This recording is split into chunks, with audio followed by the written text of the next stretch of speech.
The effect GM Lordstown has on the region is far-reaching. The Youngstown-Warren Regional Chamber pulled some numbers for us to help illustrate this and give you a better understanding. It says there are more than 16,000 jobs indirectly related to Lordstown. Add that to the more than 4,500 workers at the plant, it leads to nearly $688 million in payroll each year for those jobs. That kind of money makes GM a major economic engine in the region. But in the mid-1990s, the company almost walked away from the valley. First News This Morning anchor Dan Martin tells us how the union, management, and the community rallied together to turn it around. Former Lordstown plant manager Herman Moss is retired now, living near Nashville, Tennessee. Moss called his time in the valley the most fulfilling in his long career with General Motors. About 1 year into his tenure here, Moss got a phone call he'll never forget. He says, well, I just come out of a future product meeting, and they have decided that they're not going to put a new product in Lordstown. GM leaders said they were losing money building the Chevy Cavalier. It was costing us more to build Cavaliers in Lordstown than it was to build Cadillacs up in the Hamtramck plant.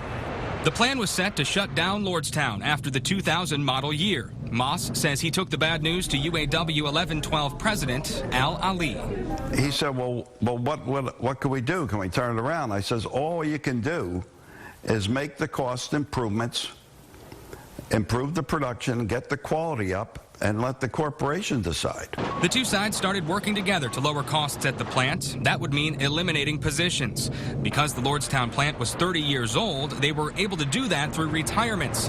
The changes helped turn the corner. Our quality started to climb the charts, and our cost per car in comparisons to other U.S. plants was becoming very competitive.